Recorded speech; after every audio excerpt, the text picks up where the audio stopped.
Salut Mehdi, ça va? Hello frérot, comment vas-tu? Ouais, super. Bah, ça fait plaisir de t'avoir pour un live, le troisième live Facebook, parce que maintenant on fait les Ah, émissions en cool. live. Ouais, je vois ça. Voilà. Donc écoute, tu sais qu'on voulait parler, toi et moi, depuis longtemps de golf et tu vas faire un focus sur John Ram, l'Espagnol, qui porte pas son nom. Ouais. Ouais, Et bah après, écoute, on va parler de l'euro. Excuse-moi, je t'ai ouais, coupé. bah Après, on parlera de super, l'euro. super. Bah écoute, ouais, moi je voulais un peu m'exprimer sur Jon Rahm, qui est, Ouais. je pense que l'Espagne est un pays de sport, hein, et on a eu beaucoup de champions d'exception. Nadal un peu tout éclipsé, mais en moto, vous avez Marquez, Alonso avant, Sainz. les frères Gasol, etc. Ouais. Mais là, moi, je voulais en parler avec toi parce qu'on a une future méga star en la personne de Jon Rahm qui est une personnalité assez particulière parce que tu sais, le golf, il y a un peu le move inverse du tennis, c'est-à-dire au tennis, tu as un big three qui est un peu que les jeunes, que la next gen n'arrive pas à déloger. Et au tennis, ils vivent un peu une période creuse en termes de grands talents. Bah, le golf, c'est absolument l'opposé. C'est-à-dire que tu as une nouvelle génération qui est en train de tout exploser. Bah, donc, Ouais. il y a Jordan Speed qui a fait des Exceptionnel. exploits retentissants il y a quelques années. Il y a Brooks Koepka, il y a Bryson DeChambeau, il y a Justin Thomas.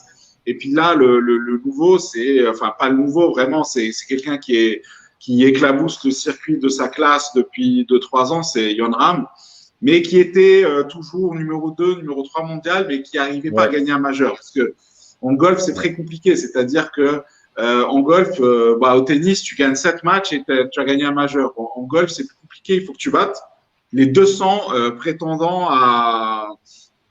qui s'alignent. Donc, il Au faut titre. battre 200 adversaires. Donc, c'est très difficile. Et en fait, au golf, il faut que tu aies la chance de tout réunir en 4 jours. C'est-à-dire que ton jeu doit être absolument parfait au drive, au jeu long, aux approches, au putting, avec une pression incroyable. Et ce qui est fou chez Jon Rahm, c'est qu'il est arrivé à gagner dans le tournoi du Grand Chelem le plus dur parce que c'est connu. Hein.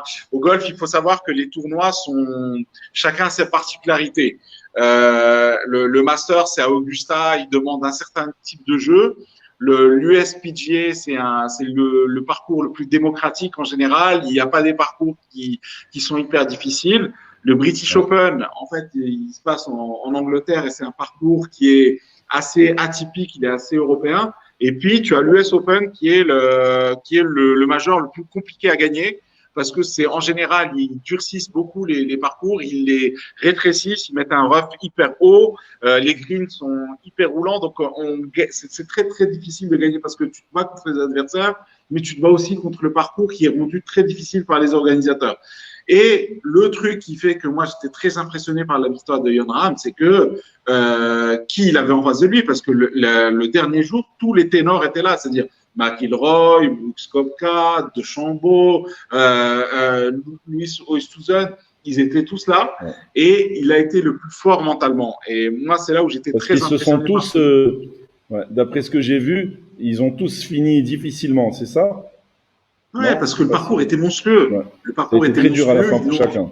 Ouais, il est Ouais. très très dur avec beaucoup de vent et des greens asséchés par le vent, donc des greens très très roulants. Et puis Torrey Pines, elle ne te fait aucun cadeau, c'est-à-dire qu'un dimanche de majeur à Torrey Pines, bah si tu mets pas le drive sur la piste, comme on dit, c'est-à-dire Ouais. si tu sors un peu du parcours, bah c'est impossible de faire part, Ouais. quoi.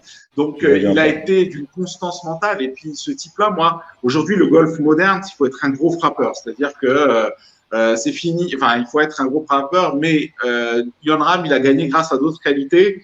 C'est qu'il a été capable d'avoir une douceur dans le putting. Il a gagné ce majeur parce qu'il a aligné 3 putts de malade mental sur les trois derniers trous, où je crois qu'il fait 2 birdies. Et donc, c'est le gars, finalement, il gagne facilement selon le score, mais en fait, pas facilement du tout, parce que sa victoire, il va vraiment l'arracher quand tout le monde explose. Ben, lui, il passe un peu la 5e vitesse à la fin du parcours, et c'était amplement mérité. Moi, ce gars-là, ça fait hyper plaisir parce que non seulement il est très talentueux, non seulement il a un grand physique, il est très grand taille, il frappe très fort, mais en plus, c'est une crème, quoi. J'ai jamais entendu quelqu'un dire un commentaire négatif sur Yon Ram.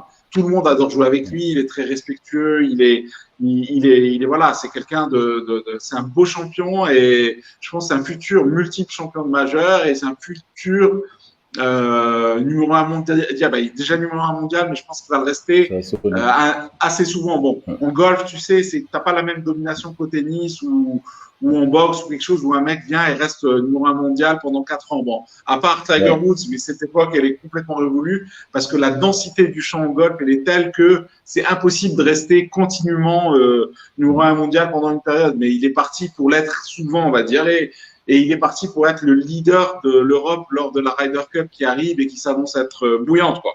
Ouais. Alors, moi, je suis pas de près le golf, mais je me rappelle de Yon Ram. Je savais pas qu'on disait Yon Ram au niveau de la prononciation, merci. Et je me rappelle que je l'attendais souvent, j'espérais qu'il gagne un très grand tournoi majeur, mais depuis 2-3 ans, il n'arrivait pas. Qu'est-ce qui a fait la différence sur ce dernier tournoi? La différence, c'est que le mec, tu sais, c'est Tiger Woods qui dit ce qu'il fait. Il dit un golfeur pendant une saison, il peut être au top de sa forme 2 ou 3 saisons dans l'année, 2 ou 3 semaines dans l'année. Ouais. C'est-à-dire que c'est un espèce d'état où le golf, c'est une question de rythme.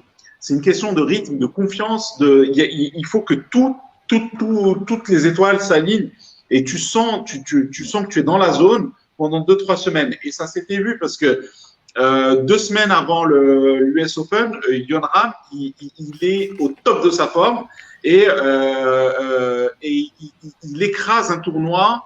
Je crois que c'est le Memorial, il me semble.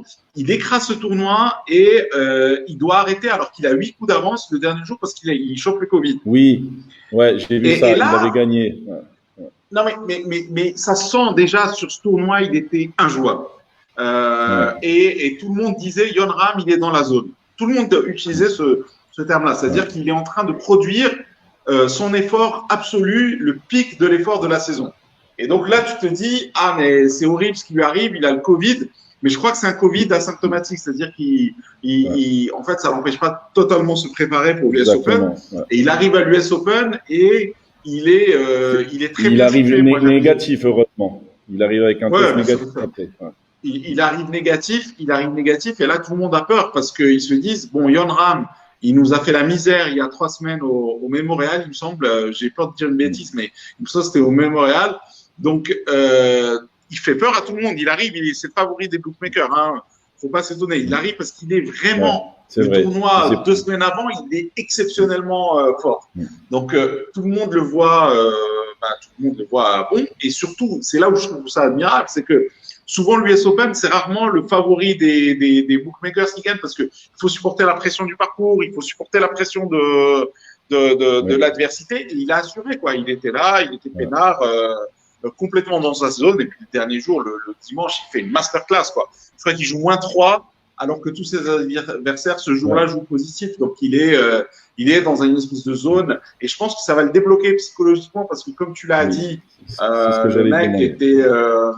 le mec gagnait sur des tournois, on va dire niveau si tu compares au tennis, il gagnait des Master 1000 mais il gagnait pas un Grand Chelem. Et là, je pense que psychologiquement, ça va complètement le débloquer. Et il est parti pour vraiment être dans le top 5 mondial pour les 10 prochaines années. J'ai aucun doute là-dessus, quoi. Et gagner d'autres. Et il peut gagner d'autres tournois majeurs maintenant, dont déjà il y aura le Masters l'an prochain, et surtout on l'attend à la Ryder Cup. Il y a le British Open. Il y a le British Open. Donc il est chez lui en Europe. Sauf que, tu sais, Yon Ram, il a une histoire particulière. Il est espagnol, mais en fait, tu l'entends parler anglais, il est américain, le mec, hein. Parce qu'il est parti très jeune. Son père l'a envoyé très, très jeune aux US parce que il trouvait qu'en Europe, il n'y avait pas assez d'adversité. C'est vrai parce que les golfeurs européens, en fait, ils percent moins parce que aux États-Unis, tu as une telle émulation très tôt. Tu as en fait, ils jouent en golf aux au niveau universitaire d'abord. Et là-bas, tu as des combats de malade mental entre universités. Donc, c'est une espèce de championnat par uni. Et Yon Ram a tout de suite pris le pli de cet esprit très américain de faire du golf. Donc, il joue pas au golf comme un Européen. C'est marrant, hein? Il joue. En fait, les Européens, ils jouent même pendant longtemps, ils tapaient aussi fort que les Européens, mais c'est des trajectoires qui s'adaptent à l'Europe, c'est-à-dire des parcours plus venteux, donc ils jouent plus en trajectoire basse, alors que les Américains, ils jouent en trajectoire très haute et en fait, ils jouent sur des parcours qui sont dans l'esprit très différents de ceux de l'Europe. Donc, Yon Ram, c'est un joueur européen, mais en réalité, il est totalement américain dans son état d'esprit. Et surtout, les Américains, ils sont connus pour mieux putter que les Européens. Ils sont meilleurs sur les greens. Et Yon Ram, c'est un tueur absolu sur les greens. Donc, et ça, il l'a appris aux US. Et il l'a dit souvent. Il a dit, si j'avais pas fait mon apprentissage aux États-Unis, j'aurais jamais eu un putter aussi efficace que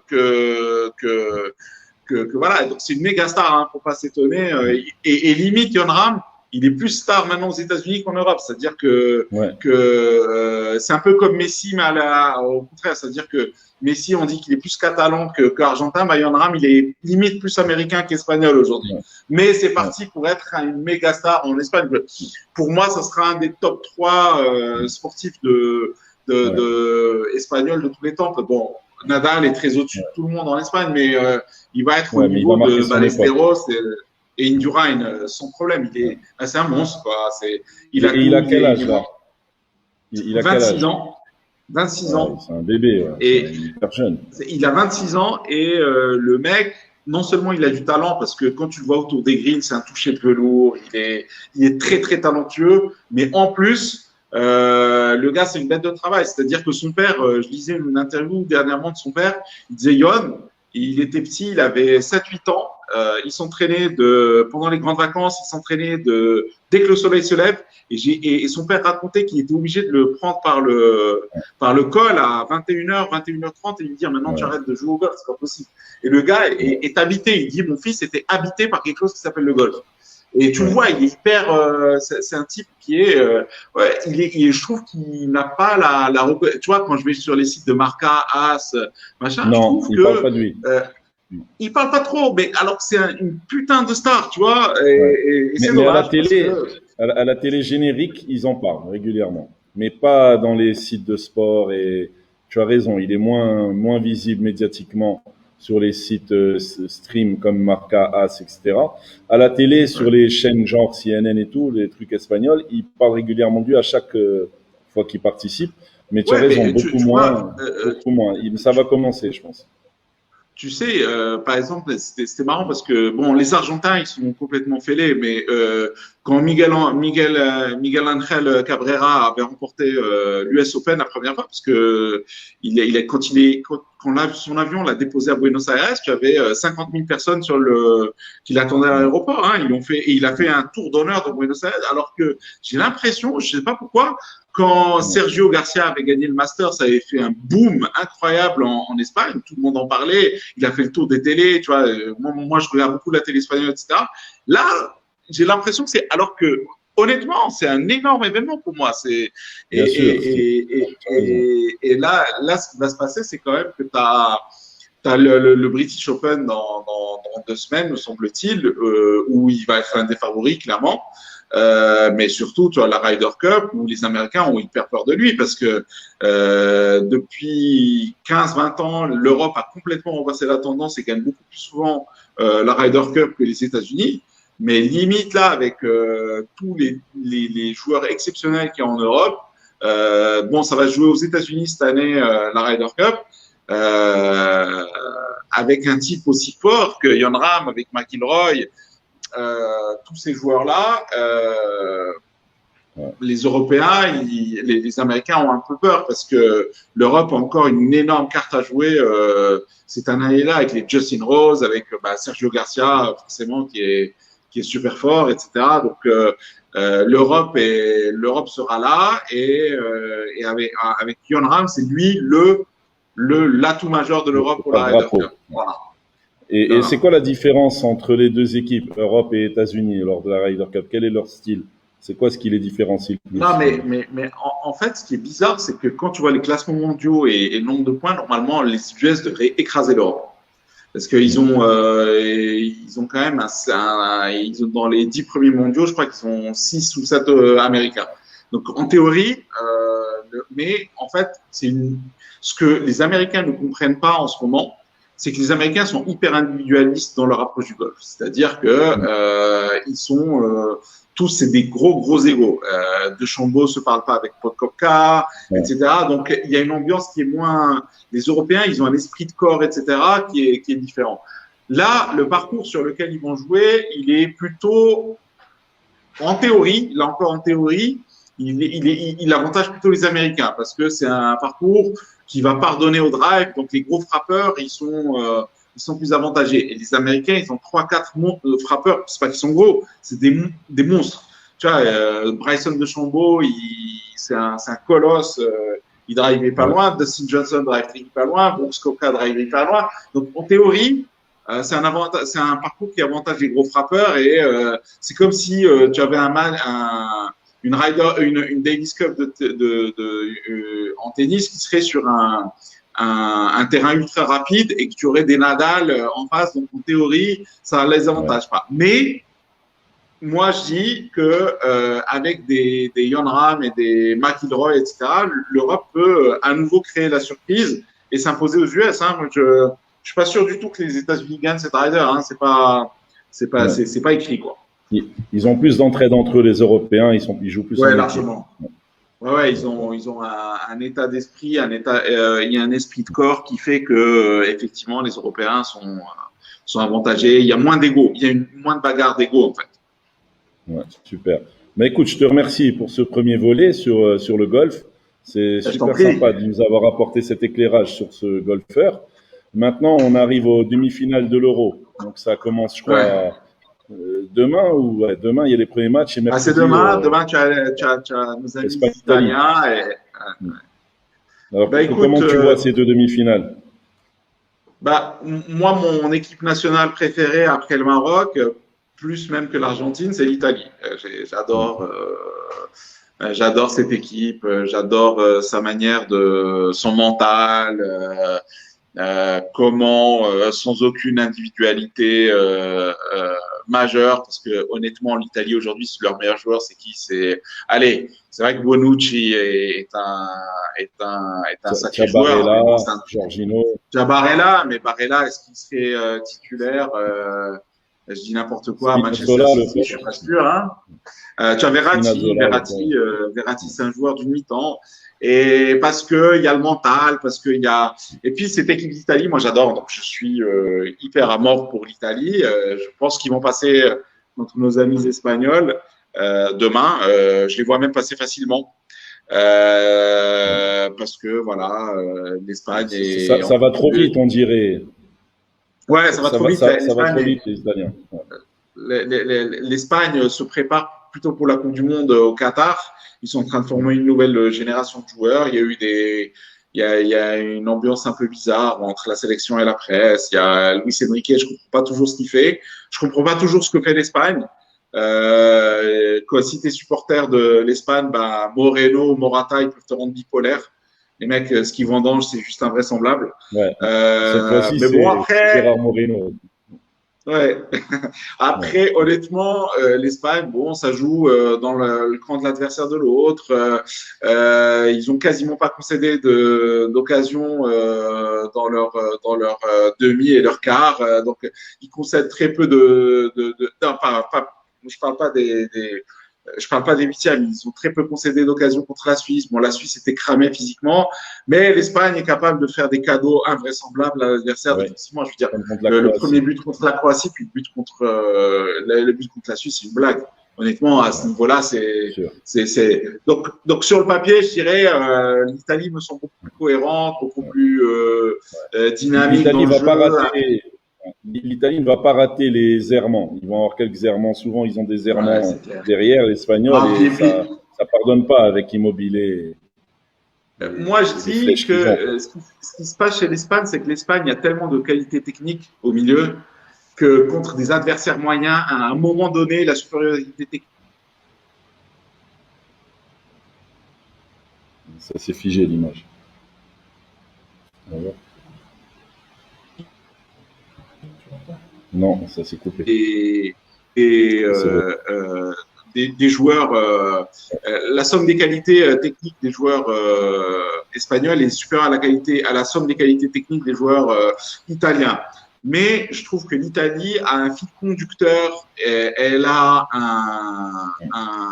des certitudes sur le jeu collectif. Ça fait plus de 30 matchs qu'ils n'ont pas perdu. Ouais. Ils jouent ensemble. C'est même Mancini fait du bon boulot. Hein.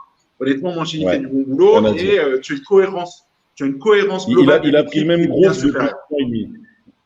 Ouais, puis il y a une tu vois, par exemple, moi, par exemple, personnellement, Verratti, c'est pas un joueur que j'adore, d'accord. Ouais. Je critiquais beaucoup Verratti parce que je trouve que Jorginho est beaucoup moins performant. Il est moins performant quand Verratti est à côté de lui. Ça c'est ma vision. J'ai toujours eu cette vision. Je regarde souvent l'Italie jouer et je trouve que Verratti est un joueur, c'est un bonbon techniquement, il a ce côté, il a une facilité avec la balle qui est incroyable, mais je trouve qu'il bonifie moins les joueurs, les milieux de terrain autour de lui quand il joue. Ça, c'est une vision que j'ai de Verratti qui date depuis 4-5 ans qu'il est au PSG. Sans parler de son manque de cardio, quoi. C'est-à-dire que Verratti, après 65 minutes, il est cramé, il peut plus peut plus rien faire dans un match. Mais Mancini, lui, maintient sa confiance depuis tout le temps. Et il m'a fait mentir parce que contre la Belgique, Verratti, il sort une masterclass. Il est exceptionnel. Mais moi, je jouerais sans Verratti. Moi, je suis comme toi, je jouerais sans Verratti. Ouais, moi aussi, je jouerais sans Verratti. Absolument, parce que je trouve que Jorginho, qui est exceptionnel aussi, joue beaucoup mieux quand Verratti est pas là. Ouais, il est plus vertical dans le jeu. Après, Verratti, qu'est-ce que tu veux dire après son quart contre la Belgique? C'est le meilleur joueur sur le terrain. Oui, il n'y a rien à dire sur Verratti. Il fait des grands matchs. Ah, il fait un énorme match contre la Belgique. C'est son meilleur match en 7 euros. Il fait son meilleur match en sélection italienne pour moi. C'est un match de malade. Il est exceptionnel contre la Belgique. Après, tu as des joueurs, Barella, il n'avait pas été extra contre l'Autriche. Il sort un match de malade aussi contre la Belgique. Alors, il y a un petit bémol que je trouve, c'est que la Belgique, elle a gagné. Je trouve qu'elle n'a pas bien géré la fin de match contre la Belgique. Donc l'Italie n'a pas bien géré la fin de match contre la Belgique et a concédé vraiment trop d'énormes occasions pour une équipe qui était si supérieure à la Belgique. Tu vois, Lukaku, il est un peu plus adroit à la fin. Il y a 2-2, tu vois. Est-ce que c'est normal qu'il y ait 2-2 ? La faute qu'ils font contre Doku en fin de première mi-temps, qui remet les Belges en selle, c'est pas une faute que tu dois faire quand tu es une équipe qui maîtrise tant que ça ton sujet. C'est le gros bémol que j'ai pour l'Italie, c'est qu'elle n'a pas, dans son histoire, cet effectif-là n'a pas su encore gérer vraiment une compétition jusqu'au bout avec une gestion des temps faibles surtout, et la gestion parce que si les Espagnols, à un moment donné, vont leur mettre la pression. Il y aura des séquences. L'Espagne est tellement forte techniquement qu'il y aura des moments où l'Espagne va leur mettre la grosse pression. Et comment ils vont absorber le jus à ce moment-là, c'est peut-être un peu le. Mais ils ont un grand gardien aussi. Ils ont Donnarumma qui sauve les meubles. Quand il fait des grands matchs, c'est un ER. L'arrêt qui fait main ferme là sur le tir de De Bruyne. Il est juste fou. Ouais. Et puis, moi, j'aime bien l'esprit de cette Italie. Tu vois, comment s'appelle-t-il je crois que c'est Chiellini non, c'est peut-être pas Chiellini, c'est Spinazzola qui sauve le but de Lukaku. Ils se jettent tous les bras les uns dans les autres comme s'ils ont marqué un but à la 90e. C'est magnifique, c'est beau. Il y a une âme dans cette équipe. Tu vois, tu les vois sur l'hymne, comment ils durent l'hymne italien. Ils sont habités tous, quoi. Tu vois, il y a une force collective comme ça. Ouais, non, moi, je suis hyper fan de cette équipe et j'espère qu'ils vont gagner. Ils ont un destin sur 7 euros depuis 2 ans et demi. Ouais, mais je les vois gagner. Je les vois passer assez facilement même contre l'Espagne. Je les vois gagner genre 3-1. Okay. Super pour ton prono. Tu peux nous faire un prono avant qu'on finisse sur Angleterre-Danemark, qui joue à Wembley? Angleterre-Danemark, l'Angleterre, c'est l'équipe qu'on aime tous détester. Hein. Je trouve qu'ils ont pris, je sais pas ce que tu en penses, Xav, je trouve qu'ils ont pris un peu la vie de France 98. Une équipe qui produit pas grand-chose, mais qui a très forte défensivement. Je crois qu'ils ont encaissé 0 but. Hein. C'est une équipe qui est là. Moi, personnellement, Southgate, j'ai toujours pris pour une pipe. J'aime pas ce qu'il produit. Je trouve que quand tu as des joueurs de la qualité, de tout ce qu'il a dans son effectif, bah, tu es censé quand même beaucoup mieux jouer au ballon que ce que tu proposes. Donc, je serai jamais, moi, pour une équipe qui est minimaliste dans le jeu. Donc, l'Angleterre, en plus, je suis pas mal exposé à de la presse anglaise. Ils ont fait des caisses. Tu sais qu'en ce moment, en Angleterre, ils sont en train de faire de la boule. Leur truc, ça y est, ils sont en train de me gaver sérieusement. Donc il faut pas se cacher, je suis à mort pour le Danemark, mais j'ai aucune illusion. Je pense que l'Angleterre va passer relativement facilement, malheureusement, parce que ils ont une équipe. Ils ont des individualités extra, quoi. Ouais. Harry Kane, il s'est enfin réveillé, il est au diapason. Il est chaud. Sterling, il a jamais aussi bien joué au foot de sa vie que maintenant. Il est bon, hein, Sterling, hein. Ouais, en ce moment, ça joue bien. Et puis voilà, ils ont toute leur équipe, quoi. Ils ont leur gardien Pickford, hein, c'est ça. Le mec, ils ont enfin un bon gardien. Non, mais attends, c'est pas un grand gardien, c'est un grand gardien de tournoi, mais en Premier League, moi je le vois, il est nul, hein. Mais avec la sélection, après, il assure. Parce que quand on voit ce qu'ils avaient avant les Anglais, mais les Anglais, ça fait 20 ans qu'ils ont des gardiens calamiteux.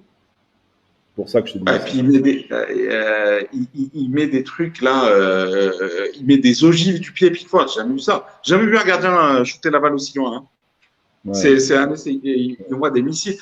Ouais, mais globalement, ils sont quand même. C'est vraiment pour moi l'Angleterre, c'est la France 2018. Ouais. C'est-à-dire une équipe qui fait pas rêver.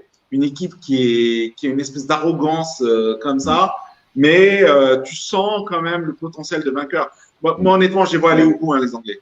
Je les vois même battre l'Italie en finale. Je les vois aller au bout en proposant rien. Ouais, contrairement à la France 98, contrairement à la France 98, 2018, moi je parlais 2018, très bien. Contrairement à la France 2018, ils ont fait leur match référence aussi en quart, quoi, contre l'Ukraine.